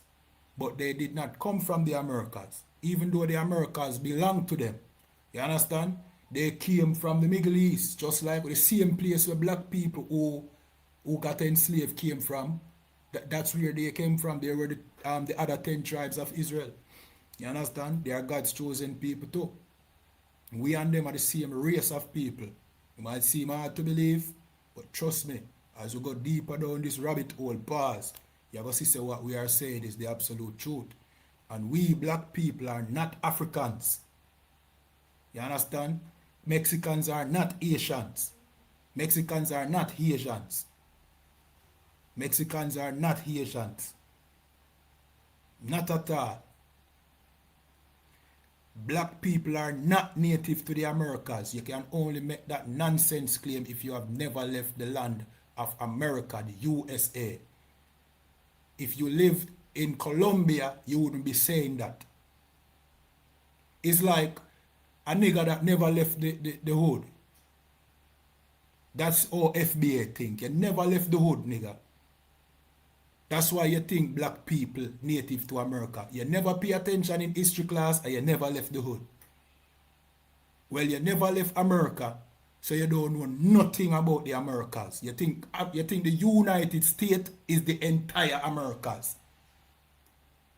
When if you just leave the United States and go in Brazil, you will see that the natives are they outnumber everybody.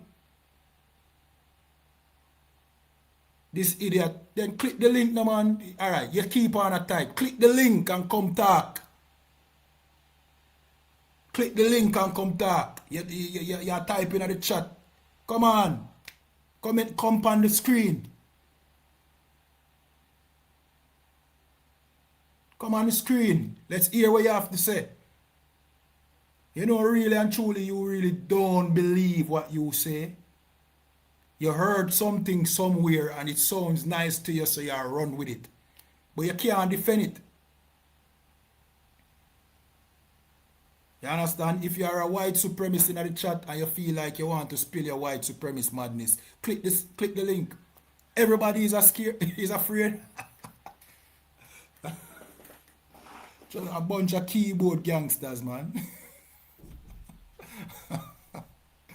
A bunch of keyboard gangsters. Yeah, that's why we say leave this work to us. You know what I mean? To the ISUPK and the commanding general, you understand? Yeah, the Aztecs, they build kingdoms over here, you know. You know what I mean? You have not only the Aztecs, you have the Mayans.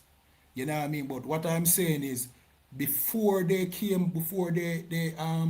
They conquered this land because they are the first mankind to dwell in the Americas. You understand? They were the 10 tribes. They were Issachar or Issachar, you know what I mean? Then you have Asher, you have Simeon. When you read the Bible, you read about them. You understand? So these are God's chosen people. Yeah, they are the Hispanics. Yeah, but before they conquered the Americas and the Caribbean, they were God's chosen people. So meanwhile they were over here, you know what I mean, they were not practicing most of who they were. You get what I say? Yeah, the 10, yeah. Exactly. See somebody with a wise comment. 10 tribes dwelling in America. Yeah. Because they were speaking Hebrew and everything. That's why when Christopher Columbus came to the Americas, he had to bring a Hebrew scholar or a Hebrew translator. You understand? Because they were speaking Hebrew. And then many of them still knew where certain tribes were. Like they came I think one of the voyagers them pull up on Jamaica, and they were told that they are the tribe of such and such, and the tribe of Joseph live on an island nearby. You know what I mean? We're going to pull that out on a live stream soon. You still have this, you know what I mean, this person keeps saying black people are the first Australian. Yeah, all right, here what the thing now. We don't play the colorism game, you know, because black people, we are talking about.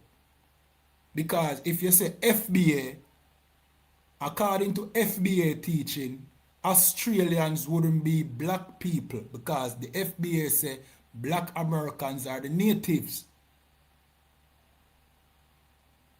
And you differentiate yourself from all other dark-skinned people. So are you saying now, oh, you accept the Australians now, but you don't accept Jamaicans, but you go and weird on the Australia gonna accept the Australian them, the Australian Aborigines.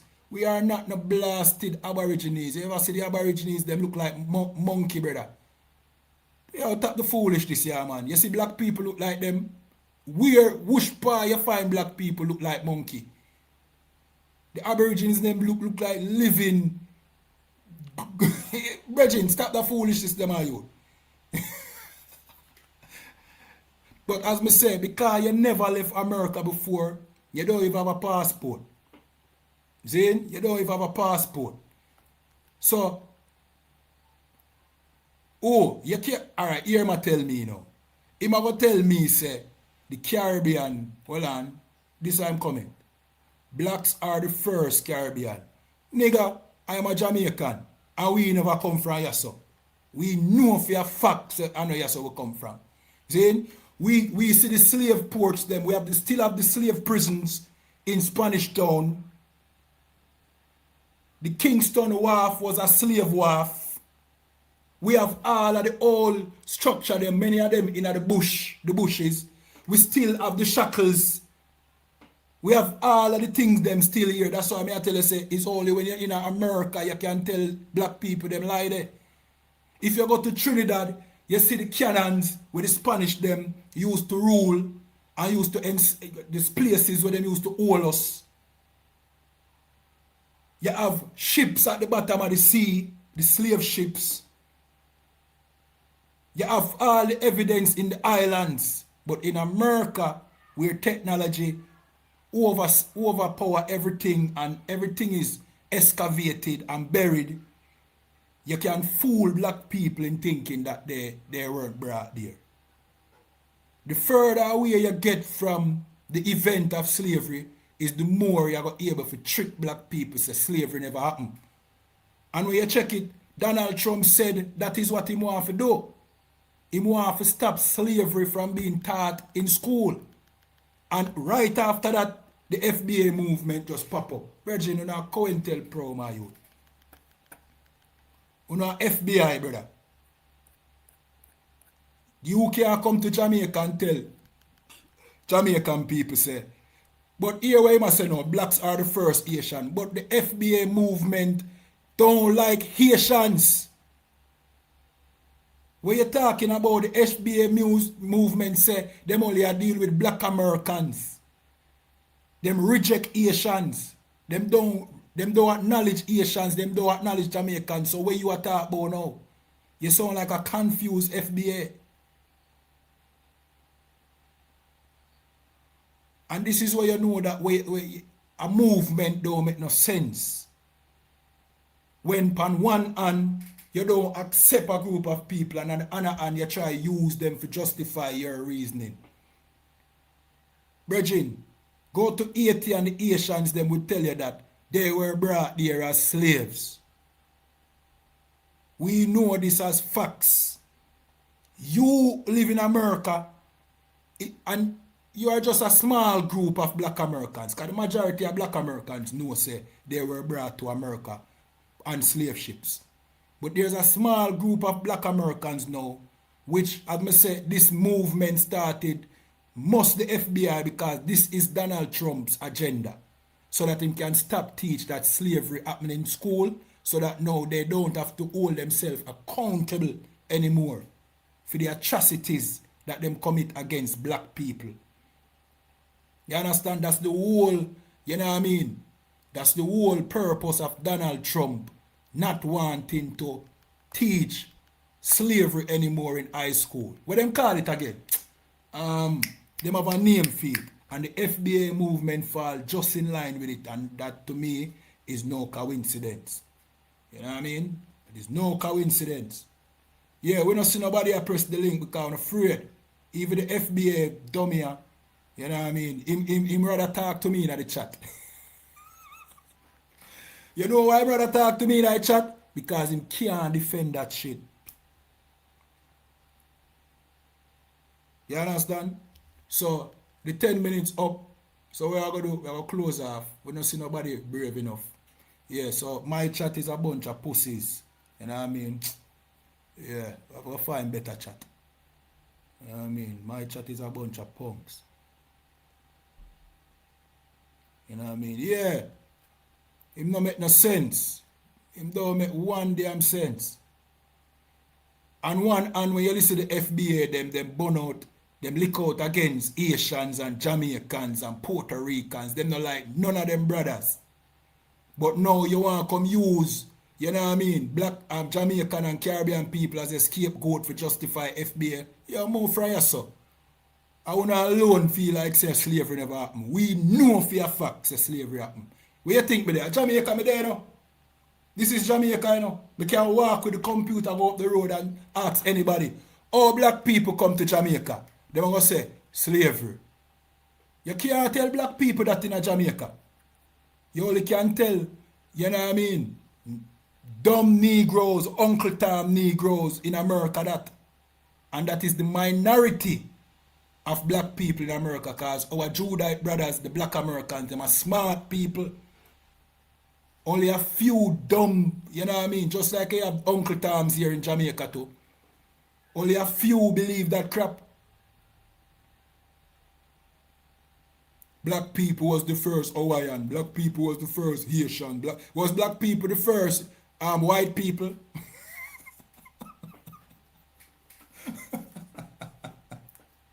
Was black people the first white people? Black people was the first everything. Nobody exists. Here, you're taught by the white man and have little knowledge. You're taught by Donald Trump COINTELPRO agents. That is who you're taught by.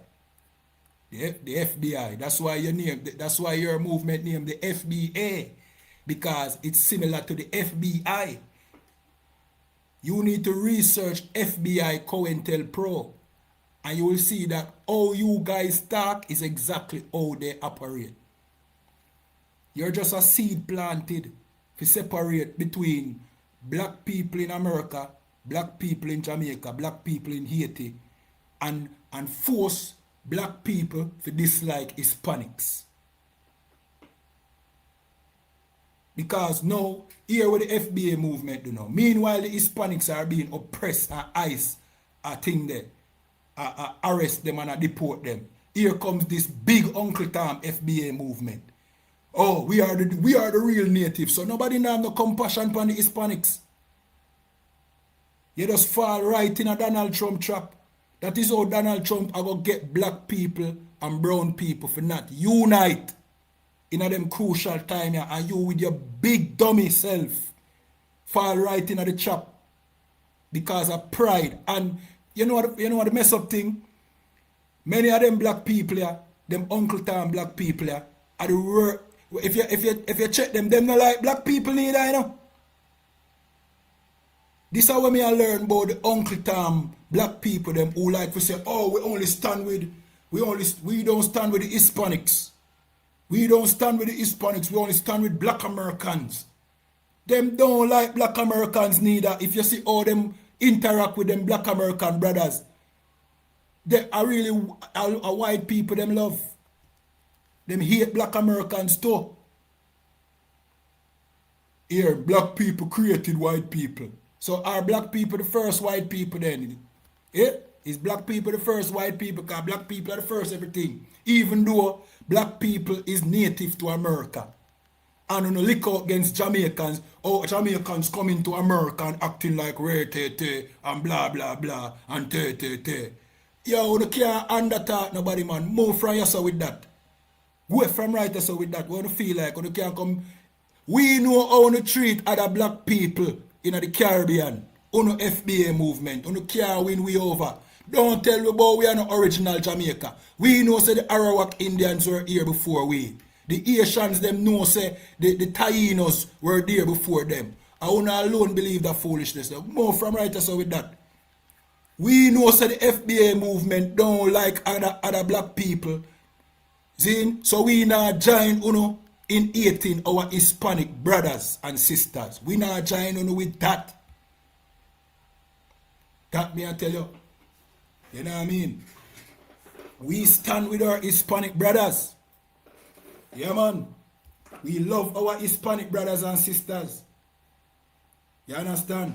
And if you don't stand with Hispanics, you're not black. That's how the thing go. Yeah, man. If you don't stand with the Hispanics, you don't stand with black people. That's how the thing they know. You lack knowledge. Since me lack knowledge, me give you the link for come up, you know. But you rather type, your finger not hurt you, brother. We give you the link. See the link, they come up in the chat. Come up in the chat. We give you the link. So since me lack knowledge, prove it to me. But you're afraid. You see, a coward can never teach me nothing, you know, Virgin. That's why the ISUP came me saying, you know. Zane? You understand? Here, the truth is not it, brethren. We see FBA people move to Jamaican people in the USA with violence. We are talking about that. That you do. You don't like Asians. You say Donald Trump fi deport the Asians. That you know say FBA people have said that. You move from your man and go. All the black people are going to show me in one corner. Go from here, sir. More from here, sir. You think you can tell we about our history down here, sir, in Jamaica? We know about slavery.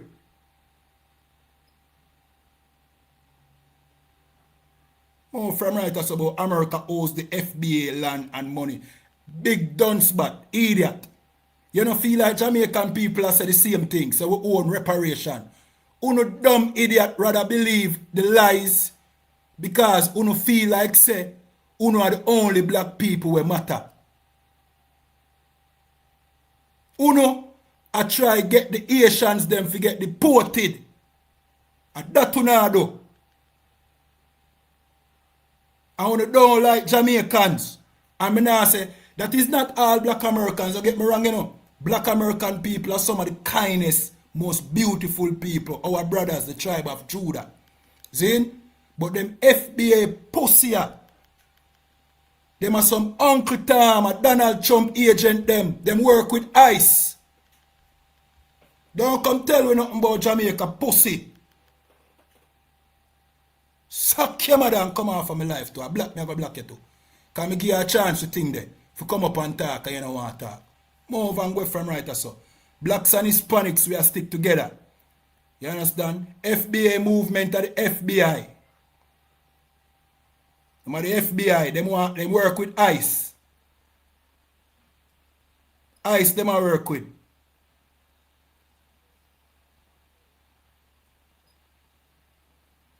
Yeah, man, them are Uncle Tom, them are sellout Negro, them are the sellout Negroes, them. When a slavery, you notice that them said slavery never exists? And that them teach, you know. You know why? I see them thing the Uncle Tom house Negro them used to say. No, we ain't no slavery, we slavery. Move. We're from right or so. Black, I want to black him too, you know. Can me give you a chance to jump in the life or you don't want to jump in the life, I block you.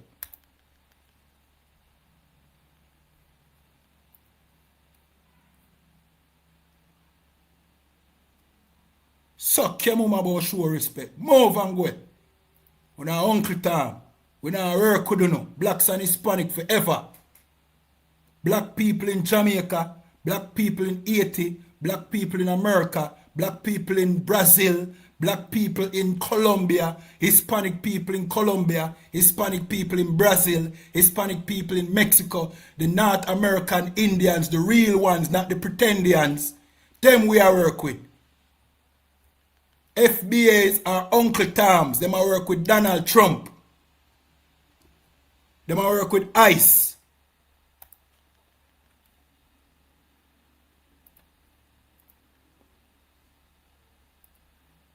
Them are work with ICE. Yeah, man. Them want our Mexican brothers them get deported. Them want our Haitian brothers them get deported. That will not work for them. You want come, you educate me. Don't educate me about Jamaica. Black people in Jamaica come up on slave ship. And slave ship will come here.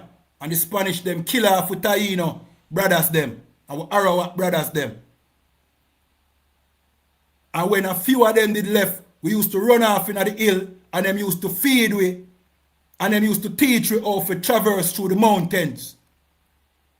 We call them people them maroons today. But the natives them themselves get eradicated or we just can't tell again because them blend so, you know, them lose them culture in Jamaica. So more time you see them, you see somebody you think call a coolie and them are no coolie.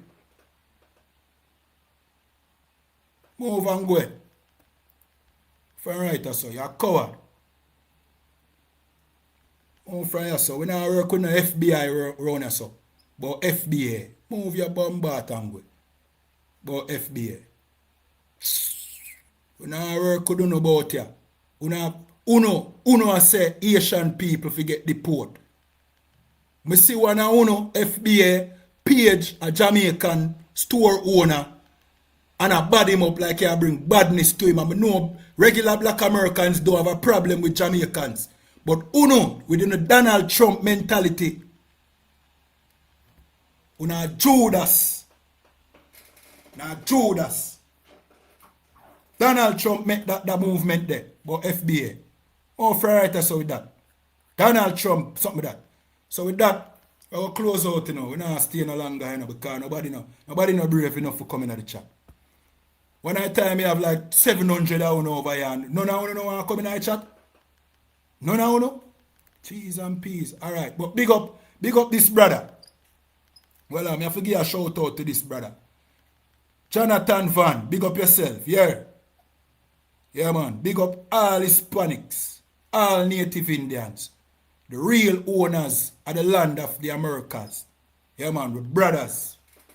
We're last tribe brothers from the nation of Israel. And with that, shalom, I'm out.